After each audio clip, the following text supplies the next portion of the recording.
कि जैसे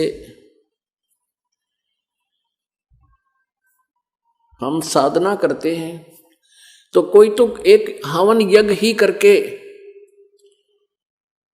अपने आप को संतुष्ट मान लेता है कि हमने बहुत कुछ कर लिया,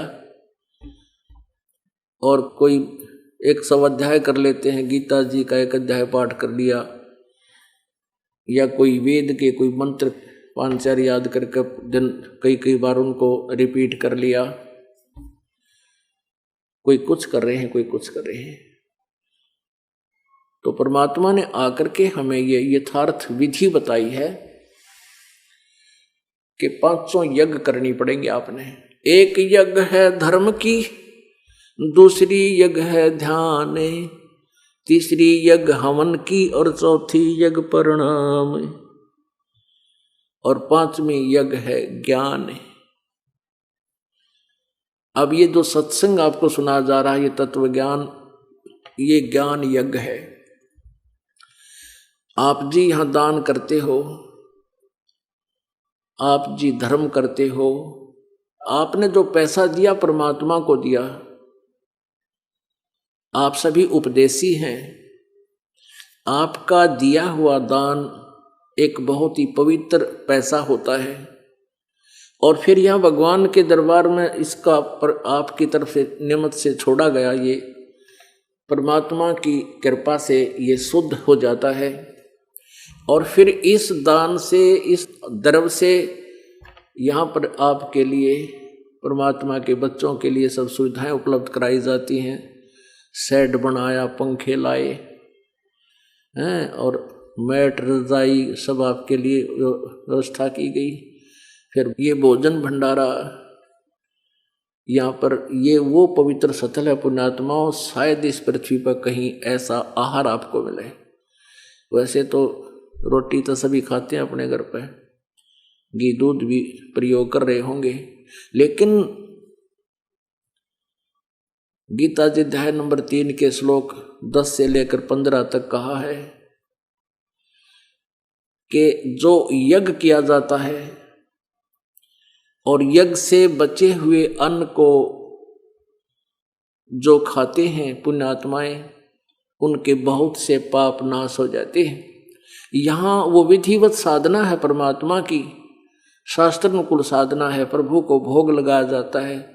उस बचे हुए अन्न को, प्रसाद को आप जी में वितरित किया जाता है, जिससे जो परमात्मा का यथार्थ विधिवत जो प्रसाद बनता है वो 21 ब्रह्मांड में नहीं है, जो यहाँ सतलोक आश्रम बरवाला के अंदर है। तो ये भोजन आपको प्राप्त होता है। ये हलवा प्रसाद बना रखा है, परमात्मा का सबसे पहले निकाल कर रख दिया जाता है, उनके समर्पित होता है। उसके बाद फिर आप जी को वितरित किया जाता है। यज्ञ से बचे हुए शेष अन्न को जो खाते हैं उसको बहुत पुण्य होता है, उनके बहुत से पाप नाश हो जाते हैं। तो ये वो स्थान है। तो यहाँ आप जी द्वारा दिए गए दान से आपको पुण्य होगा, लेकिन खाने वाले को इस दान की हानि नहीं होगी, इस अन्न के खाने से हानि नहीं होगी।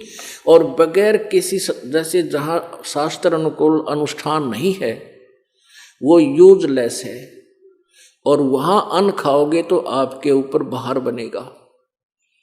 परमात्मा कहते हैं खैर चढ़ा ना खा अज्ञानी गूद रे, उसको नहीं खाना आपने। कहीं भी कोई अनुष्ठान कर रहा है वो नकली है, डुप्लीकेट व्यक्ति है, उसके द्वारा किया गया वो यज्ञ ओरिजिनल नहीं है, और उसका अन्न खाने से आप पर भार बनता है, उससे बचना है आपने।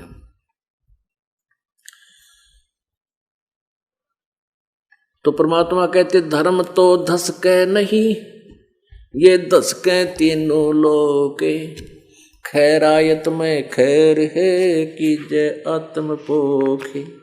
अपना आत्माओं, अब जैसे एक यज्ञ है धर्म की, और दूसरी यज्ञ है ध्यान,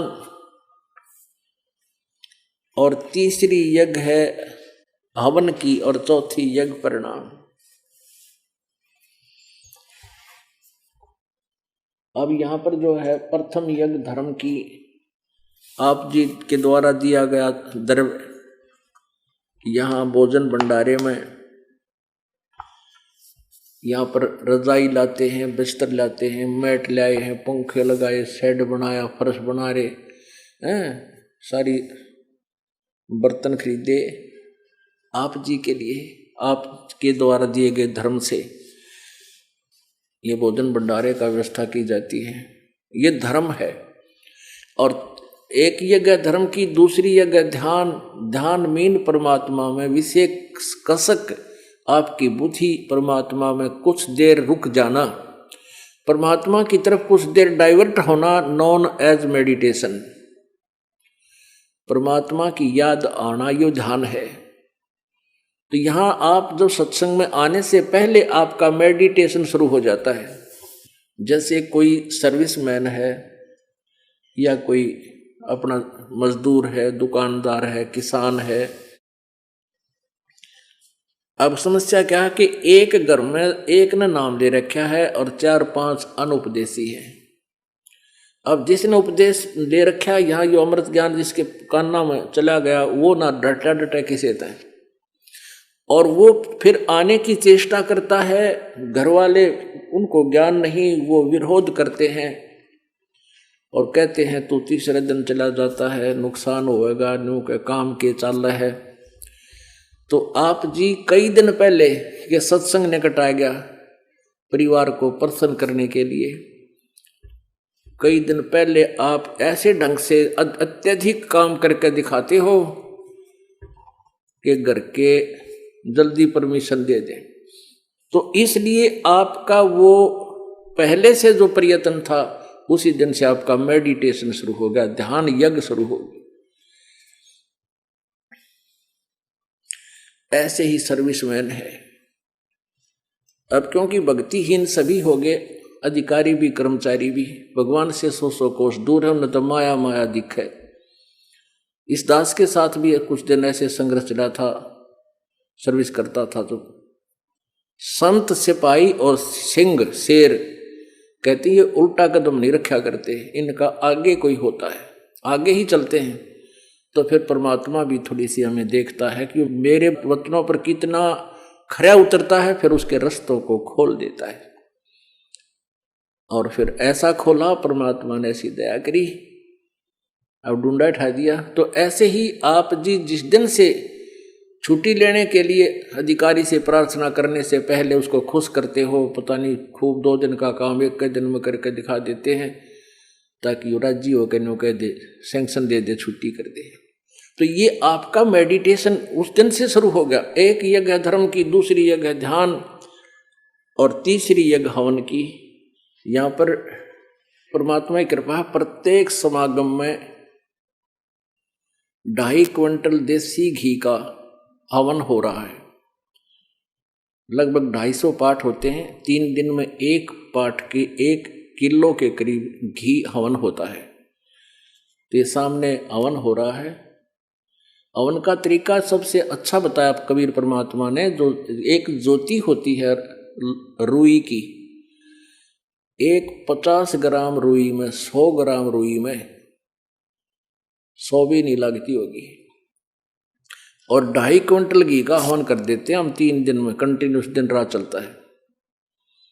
और 2.5 क्विंटल घी का हवन करने के लिए 40 किलो लाकड़ी फूंक देते हैं, या स्वाहा स्वाहा, और गिरला कार्बन डाइऑक्साइड बराबर बनती है। एक तो 100 ग्राम रुई की कार्बन डाइऑक्साइड, एक 40 किलो लकड़ियाँ की 20 किलो की। तो ये सबसे आसान तरीका है। और मंत्र माले के हम बोलते रहते हैं, पाठ चल रहा है।